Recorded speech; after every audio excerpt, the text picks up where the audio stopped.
정치권 소식 짚어보는 아침의 맞수 시간입니다. 강성필 더불어민주당 부대변인, 송영훈 전 국민의힘 대변인 나오셨습니다. 안녕하세요. 안녕하세요.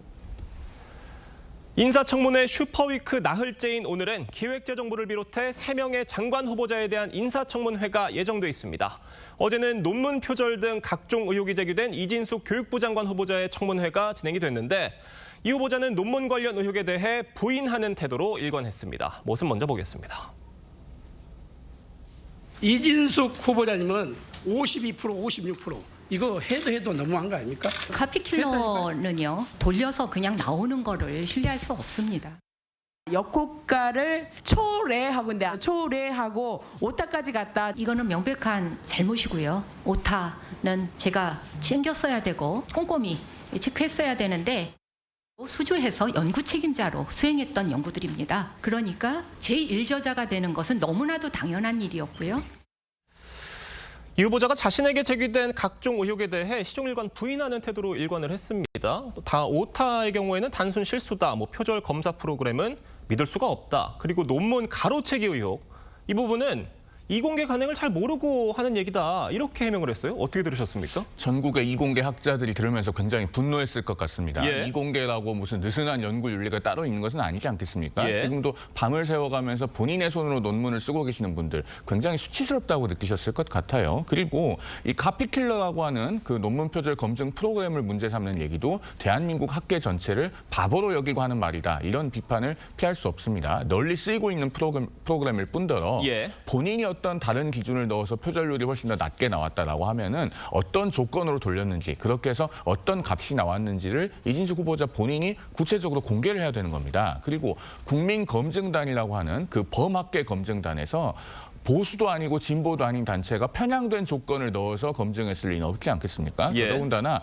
그 검증 결과라고 하는 것은 학계에 의해서, 즉 동료 학자들에 의해서 또다시 검증되는 대상입니다. 누구나 그 논문을 넣어보면은 결과를 확인할 수 있거든요. 이런 점에서 이진숙 후보자의 어제 답변은 그 자체로 본인의 낙마 사유를 확인시켜준 것이다. 이런 말씀을 드리겠습니다. 말씀해 주셨는데 저 각종 의혹이 단순히 야권에서 나온 얘기들이 아니라 범학계 국민검증단도 제기를 했던 의혹들입니다. 그런데 지금 이진숙 후보자는 그 검증단의 주장들을 믿을 수 없다, 받아들일 수 없다 이런 입장을 밝혔어요. 그런데 이 검증단이 김건희 여사 논문 표절 의혹도 제기를 했던 그 같은 검증단입니다. 어떻게 보십니까? 그러니까 이제 저는 개인적으로는 그래도 뼈아프다고 생각을 합니다. 우리가 얼마 전에 김건희 여사와 관련해 가지고 논문 표절 논란이 있었을 때 많이 이제 비판했을 거 아닙니까? 그러면서 또 이제 국민의힘에서 방어하면 저희가 또 얼마나 비난했습니까? 근데 이제 부메랑에 대해서 돌아온 거 아니겠어요? 그래서 그런 차원에서 저희가 겸손하게 받아들일 필요가 있다라고 생각을 하고, 저는 또 이런 생각을 합니다. 이제 사실도 중요하고 관행도 사실 중요합니다. 하지만 국민들께 어떻게 비춰지는가는 더 중요하다고 생각을 해요. 근데 어제 청문회에서 나왔던 내용 중에서 이제 이진숙 후보자는 나름대로 억울한 면이 있었던 것 같고, 또 나름대로 본인이 자세를 낮춰가지고 또 해명하려는 모습도 보였는데, 이게 국민 눈높이에 맞았는지, 그러면 이것을 어떻게 확인하냐? 그럼 우리가 언론이라든지 여러 가지 정가의 분위기가 있을 거 아니겠습니까? 예. 그래서 이 분위기를 살펴봐야 될 필요가 있다. 좀 심각한 상황에 이르렀다. 이렇게 생각합니다. 어제 청문회에선 이진숙 후보자의 자녀 유학 논란과 교육부 관련 전문성에 대한 질의도 이어졌습니다. 모습 보겠습니다. 엄마의 마음으로 아이들한테 희망을 줄 수 있는 그런, 또 아이들이 원하는 그런 선택을 했던 거고요. 그게 불법인지조차 사실 인지를 못했습니다. 인식하지 못했지만 아이를 6개월 먼저 보냈던 사정에 대해서 국민께 진심으로 사죄를 드립니다. 죄송합니다. 한나라의 교육부 장관이 되실 분이 제가- 법정 수업 일수라든지 나이스 정도를 모르신다는 거는 앞으로 공부 많이 하세요. AIDT에 대해서 교육 자료냐 교과서냐라는 질문했는데 왜 그거 하나 답을 못 하십니까? 술술술술 후보자님의 교육적 철학이 나와야 되는 거거든요. 굉장히 실망스럽다 말씀을. 자녀 불법 조기 유학 의혹에 대해서 엄마의 마음이었다. 또 아이들이 원해서 그랬다. 아이들에게 희망을 주기 위한 선택이었다. 이런 얘기를 내놨습니다. 송 대변인님, 공교육으로는 아이들에게 희망을 줄 수 없는 겁니까? 이게 무슨 얘기예요? 그러니까 이진숙 후보자가요. 예. 계속 국민 정서에 기름을 붓는 발언들을 하고 있습니다. 예. 저는 낙마가 거의 확실시된다고 보거든요. 예. 표절만으로도 낙마감인데 지금 자녀가 조기 유학을 하면서 초중등 교육법을 위반한 부분, 그리고 더더군다나 그 유학이 매우 고가의 학비가 드는 사립 기숙학교를 보내기 위한 것이었다는 점, 예. 이런 것들을 종합해보면 국민 정서에 불을 지르는 요소가 다분합니다. 그런데 이것에 대해서 아이들에게 희망을 주기 위한 것이었다. 말씀하신 것처럼 그러면은 이진숙 후보자가 우리 교육부의 수장이 됐을 때 예를 들어서 입시 정책을 개편해서 내놓는다고 하면 우리 국민들께서 어떻게 생각하시겠습니까? 본인의 자녀들은 고가의 사립학교에 해외 유학을 보내놓고 예. 대한민국 국민의 자녀들은 실험 대상으로 삼아서 입시 정책을 이렇게 저렇게 뜯어고친다라고들 생각을 하실 겁니다. 그러니까 교육 정책의 수장으로서 지금 초중등 교육에도 영이 서지 않고 앞서 저희가 살펴봤듯이 표절 문제로 고등교육인 대학교와 학계에는 더더군다나 영이 서지 않는 그런 자리가 될 수밖에 없는 것입니다. 그러니까 이진숙 후보자의 빠른 결단이 필요하고 그 이전에 이재명 대통령이 오늘이라도 당장 지명 철회를 하는 것이 정답이다라는 말씀을 드립니다. 이진숙 후보자가 언급한 엄마의 마음, 아이들이 잘 되길 바라는 그런 엄마의 마음 아주 이해가 안 되는 건 아닙니다만 이 교육부 장관이라는 자리, 공교육을 책임지는 교육부 수장의 자리가 엄마의 마음만으로는 수행이 어려운 자리인 것 같아요. 어떻게 보세요? 그럼요. 이제 엄마가 아니라 사실 장관의 자리이기 때문에 예. 뭐 엄마의 마음을 얘기할 필요는 없는 것 같습니다. 근데 이제 본인이 뭐 그 애들이 어렸을 때니까 사실 뭐 그때부터 장관 돼야겠다라고 생각했겠습니까? 그냥 이제 대학 교수인 것이고 또 애들이 또 원하는 것 같고 또 이렇게 하면 또 자식도 잘 될 것 같고 또 본인도 연구 교수 가야 되고 하니까 이래저래 상황이 그랬던 것 같지만 그런다고 해서 이런 상황을 하나씩 다 이해받기를 바란다는 것은 조금 과도한 면이 있다고 생각을 합니다. 그런 차원에서 저는 이제 이진숙 후보자가 과연 교육계 정책에 대해서 얼마만큼 이해도가 있는가에 대해서도 조금 살펴볼 면이 있다고 보는데 어제 민주당 이제 고민정 의원 같은 경우도 사실 초등 정책에 대해서 조금 미진함에 대해서 좀 질타를 했던 것 같습니다. 근데 제가 어제 청문회를 보면서 한 가지 간만에 좀 기분 좋았던 일이 뭐냐면 예. 이 국민의힘의 정성국 의원이 참 질의를 품격 있게 하시더라고요. 정책 질의도 하시고 여러 가지로 이렇게 따끔하게 조언을 하시는데도 그게 이 사람이 지금 정치 공세를 하는 것이 아니구나. 정말로 이렇게 청문위원으로서 이렇게 질의를 하는구나 이렇게 느꼈고 이런 인신 공격성이 아니라 이런 정책적인 질의가 된 거에 대해서 좀 다른 당 의원이지만 좀 박수를 보내고 싶다. 이런 말씀 꼭 드리고 싶습니다. 알겠습니다. 이 후보는 교육계 주요 정책에 대한 질문에 대해서는 진땀을 빼는 모습 여러 차례 보였습니다. 유보 통합, 특목고 자사고 폐지 문제, AI 교과서, 심지어 의대 정상화 문제분에 대해서도 고민해 보겠다. 좀 신중히 생각할 문제 이런 정도 수준의 답변을 내놨거든요. 이거는 교육 문제 잘 모르는 분이 그 자리에 앉아서도 할 수 있는 얘기 아닙니까? 그러니까요. 그렇게 주요 현안에 관해서 답변을 거의 하지 못하는 모습 자체가 예. 이진숙 후보자의 교육부 장관, 사회부총리로서의 부적격성을 가장 결정적으로 보여준 장면이었다고 저는 생각합니다. 그러니까 여러 가지 도덕성에 관한 논란도 있지만은 기본적으로 교육부 장관이 되면 사회부총리 겸 교육부 장관으로 정책 수장으로서의 역할을 해야 돼요. 그런데 정책에 관해서 거의 숙지가 되어 있지 않습니다. 오죽하면은 그 청문 준비단이 이진숙 후보자 앞에다가 포스트잇을 붙여놔서 어제 김대식 의원이 중간에 의사진행 발언해서 지적한 일이 있지 않았습니까? 예. 그 포스트잇의 내용이 이래요. 모르시는 것은 잘 알고 있다고 답변하라. 잘 알고 있다고 대답하고 나서 답변을 하지 마라. 곤란한 질문에는 확답을 피하고 시간을 가져라. 동문서답하라. 이렇게 되어 있습니다. 청문 준비단이 본인들이 보좌하는 공직 후보자의 상태를 누구보다 잘 알 겁니다. 그동안의 인사청문회 준비 과정에서 정책 학습 자료를 많이 줬고 여러 가지 스터디를 시켰지만 그럼에도 불구하고 전혀 숙지가 안 된 상태이니까 오죽하면 그런 포스트잇을 붙였겠습니까? 이런 점만 봐도 교육부 장관으로서의 직무를 수행할 수 없는 분이기 때문에 역시나 오늘이라도 본인이 자진 사퇴하시고 그 이전에 이재명 대통령이 지명 철회를 하는 것이 마땅하다. 다시 한번 강조해서 말씀드리지 않을 수가 없습니다. 이진숙 교육부 장관 후보자가 자녀 조기 유학 문제에 대해서 자신은 불법 정황, 그러니까 잘못된 부분이라고 인정을 했다는 얘기는 과거에 그만큼 자신의 어떤 공적 마인드가 없이 살아왔다는 점을 서로 자인한 게 아닌가 이런 생각도 드는데 어떻게 보세요? 그 부분도 그렇고요. 저는 정말로 그것이 위법한 줄 몰랐는지도 의문이 있습니다. 예. 왜냐하면 중학교 의무 교육을 마치지 않고 부모가 같이 가지 않으면은 그것은 원래 불법이거든요. 그러면은 아이가 학교를 그만두고 외국으로 가겠다라고 할 때 예. 학교에서 이것은 의무교육이기 때문에 중학교까지는 마쳐야 됩니다라고 하는 정도는 언급하는 것이 자연스럽다고 보여집니다. 그렇다면 과연 그런 것을 모르고 조기 유학을 보냈겠는가 국민들께서 지금 많은 의문을 갖고 계실 거라고 생각합니다. 예. 정성호 법무부 장관 후보자의 청문회에선 검찰 개혁과 이 대통령 재판 공소 취소 문제 등이 화두에 올랐습니다. 그 모습도 보겠습니다. 검찰의 정치적 중립성 확보와 과도하게 집중된 권한의 분산, 수사기관 간 견제를 위해 수사권과 기소권 분리는 거스를 수 없는 개혁의 방향입니다. 공소 취소 관련해서는 법무부 장관이 구체적 사건에 관련해 갖고서 특히 정치적 오해를 받을 수 있는 사건에 대해서 지시하거나 지휘하는 건 바람직하지 않다는 생각을 갖고 있습니다.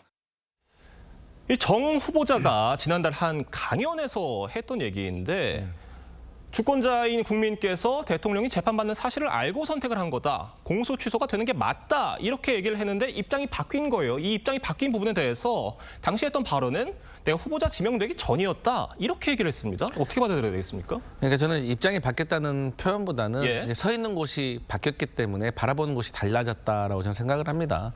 저도 이제 공소 취소에 대해서 저도 주구장창 계속 얘기해 왔습니다. 뭐 회사 공소 취소돼야 된다라고 했지만 어쨌든 지금 정성호 의원이 국회의원 신분이 아니라 이제 법무부 장관 후보자의 지금 위치에 있는 거 아니겠어요? 예. 그렇기 때문에 어떤 제도적인 중립성을 지켜야 된다는 그런 공직자로서의 마인드가 저는 오히려 돋보이는 답변이었다고 생각하고 어쨌든 국회의원이지만 이제 법무부 장관이 된다면 다시 한번 국민 전체를 보고 법무 행정을 집행을 해야 되기 때문에 저는 저런 답변은 당연한 것이다 그렇게 생각합니다. 지금 여권 일각에선 계엄 관련 이 국민의힘을 위헌 정당으로 해산시켜야 한다 이런 주장도 나오고 있는데 정 후보자는 윤 전 대통령이 당시 의원들의 판단에 어떤 영향을 미쳤는지 사실관계가 밝혀지면 판단해 보겠다 이렇게 얘기를 했어요. 여지를 남겨둔 겁니까? 어제 정성호 후보자의 발언이 제 개인적으로는 대단히 위험하다고 판단합니다. 예. 왜냐하면 어제 정성호 후보자가 뭐라고 이야기를 했냐면 수사를 통해 사실관계가 확정되면이라는 표현을 썼어요. 그런데 수사는 사실관계를 확정하는 게 아닙니다. 그렇죠. 수사 결과라고 하는 것은 수사기관 입장에서 구성한 사실관계에 대해서 어느 정도의 내용을 정리하는 거예요. 그리고 최종적으로 사실관계가 확정되는 것은 법원의 판단에 의해서 대법원까지 간다면 대법원 판결을 통해서 확정이 되는 겁니다. 그런데 수사를 통해 사실관계가 확정되면이라는 표현인즉슨 특검은 길어야 올해 12월까지 돌아가지 않습니까? 예. 그러면은 연말까지 특검 수사 결과가 나오면은 국민의힘에 대해서 일정한 경우에는 정당해산 심판 청구를 할 수도 있다라는 의미로 들려요. 법무부 장관은 정당해산 심판 청구의 주무장관입니다. 그런 점에서 대단히 위험한 발상을 가지고 있고 더더군다나 100석이 넘는 야당을 제1야당을 국정의 파트너로 생각할 것이 아니라 정당해산 심판 청구를 통해서 해산시켜서 말살해야 되는 대상으로 생각하고 있는 것이 아닌가. 대단히 법무부 장관 후보자로서는 부적절한 발언이었다라고 평가합니다. 그러니까 수사라는 것도 어떤 재판을 위한 준비 과정 중에 하나인 걸로 볼 수가 있는데 지금 그 수사 결과만 놓고 어떤 판단을 내리겠다 하는 거는 법무부 장관 후보자로서 대단히 좀 위험하다 이런 말씀이신 겁니다. 그럴 뿐만 아니라 이율배반적이죠. 왜냐하면 그동안에 정성호 의원을 필두로 민주당 의원들은 이재명 대통령의 야당 대표 시절 그리고 대선 후보 시절에 뭐라고 이야기했습니까? 5개의 재판을 받고 있음에도 불구하고 전부 다 무죄 추정해야 된다고 했잖아요. 그런데 그 사건들은 수사 결과로 치면 수사 결과는 다 나온 겁니다. 수사 결과를 통해서 사실관계가 확정되는 것이라면 지금 대한민국 대통령 자리에 어떻게 이재명 대통령이 앉아 있을 수 있겠습니까? 그 말씀을 드리지 않을 수가 없습니다. 강선우 여가부 장관 후보자의 갑질 논란에 대해서도 청문회 이후에도 정황이 드러나면서 거짓 해명 논란까지 이어지고 있습니다. 여당의 기류도 조금씩 달라지는 모양새인데 얘기 들어보겠습니다. 일부 후보자의 경우에는 여론 동향이 매우 안 좋게 돌아가는 것도 그대로 대통령께 보고드리고 있어요. 본인이 여러 차례 사과를 했고 해명을 했습니다만 또 그와 반대되는 보도들이 이어지고 있는 거 아닙니까? 더 좀 설득력 있게 입장을 내놓을 필요도 있을 것 같고요. 지금 강선우 후보자의 문제는 갑질 의혹뿐만이 아니라 그 갑질 의혹에 대한 해명이 사실이 아니다. 그러니까 거짓 해명 의혹까지 겹치면서 여권 내 기류도 좀 변하고 있는 것 같습니다. 그렇습니다. 이제 보통의 인사청문회가 이제 되기 전에 우리가 이제 의혹이 제기가 되잖아요. 그럼 거기에 대해서 이제 해명을 좀 듣잖아요. 그리고 인사청문회에서 해명을 듣는데 사실 해명을 하고 나서도 이해가 잘 안 되고 부족할 때가 좀 있습니다. 그럼에도 불구하고 이게 너무 여론이 심각해지지 않으면 사실 또 강행을 할 수가 있습니다. 그렇기 때문에 뭐 이전 정부에서 29번 강행한 거 아니겠습니까?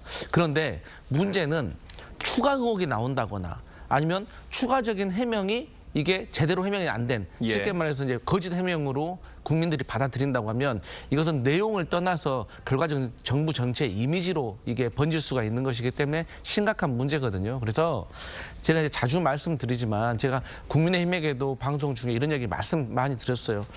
보수 일간지라고 하는 곳에서도 국민의힘 당신들 잘못했다라고 하면 당신들도 한번 돌아봐야 된다는 것처럼 민주당도 어쨌든 그 진보 일간지라고 하는 곳에서도 지적을 하고 있다면 저는 심각하게 검토할 필요가 있다 이렇게 생각합니다. 알겠습니다. 국민의힘 상황도 짚어보겠습니다. 윤희숙 혁신위원장이 1차 쇄신 대상으로 나경원, 윤상현, 송원석, 장동혁 4명의 의원을 지목했습니다. 관련 얘기 들어보겠습니다. 과거와의 단절에 저항하고 당을 탄핵의 바다에 밀어넣고 있는 나경원, 윤상현, 장동혁 의원, 송원석 대표는 스스로 거취를 밝히십시오. 왜 그렇게 거론을 했는지 언론인들께서 윤희숙 위원장께 취재해서 알려주시면 고맙겠습니다. 송원석 비대위원장께서 왜 나를? 이런 반응을 보이셨어요. 일단 송원석 비대위원장께서는 저렇게 말씀하시면 안 될 것 같습니다. 예. 지금 국민들께서 어떻게 생각하시겠습니까? 불과 며칠 전에도 윤상현 의원이 주최한 그 토론회 있지 않습니까? 예. 뭐 리셋이라는 명목하에 극우적이라고 하는 평가를 받고 있는 인사들을 초청해서 마이크를 쥐어준 그런 예. 자리였습니다. 거기에 당대표 역할을 하는 비상대책위원장 겸 원내대표인데도 불구하고 그 자리에 갔잖아요. 가면 안 되는 자리입니다. 국민의힘이 정말로 그런 극단적인 움직임과는 단절하고 변화와 쇄신을 위해서 노력하는 모습을 보여드리기 위해서는 절대로 가서는 안 되는 자리였죠. 그렇기 예. 때문에 윤희숙 혁신위원장이 인적 쇄신의 대상으로 지목을 한 것이라고 생각합니다. 다만 저 기준이 일관성이 있느냐에 대해서는 여러 가지 시각이 있을 수 있을 것 같습니다. 대표적으로 12월 3일 비상계엄 이후에 반년 동안 민심과 현저히 거리가 있는 노선을 주도해온 권영세 전 비대위원장, 권성동 전 원내대표 같은 분들은 1차 인적 쇄신 대상 4명에 포함이 안 됐어요. 예. 이것에 대해서도 많은 의문을 갖고 계시는 국민들이 계실 것이기 때문에 저 명단은 갑론을박의 대상이 될 겁니다. 그러나 송원석 비대위원장의 저런 태도는 국민들로부터 널리 공감을 얻긴 어렵다라는 말씀을 분명히 드리고 넘어가지 않을 수가 없습니다. 말씀해 주셨는데 권성동, 권영세 의원은 저 명단에 포함이 안 됐습니다. 이른바 쌍권 두 의원이 빠진 건데 이건 어떻게 보십니까? 그러니까요. 저도 그 명단에 쌍권 이 두 분이 빠진 걸 보고 왜 이분은 빠졌지라고 좀 의아한 마음이 들었습니다. 예. 근데 이제 제가 3자적인 입장에서 봤을 때 윤희숙 전 의원이 한 말, 그러니까 혁신위원장이 한 말이 틀린 말이 하나도 없더라고요. 근데 문제는 뭐냐면 윤희숙 혁신위원장이 뭐 정치평론가도 아니고 뭐 칼럼 쓰는 기자도 아니잖아요. 그러면은 말하고 끝나면 안 되는 것이고 현실 정치를 하는 분이기 때문에 결과를 만들어내야 되는 거거든요. 근데 이 결과를 관철시키지 못하고 저렇게 쏟아내기만 해버리면 예. 아무리 옳은 말이라고 할지라도 내부 갈등만 커지고 실제적으로 해결되는 건 없습니다. 그래서 이러한 부분에서 좀 더 현실 정치에서 결과를 만들어내는데 조금 주안점을 두는 게 어떨까 이런 생각이 봅니다. 알겠습니다. 오늘 두 분 말씀은 여기까지 듣겠습니다. 감사합니다.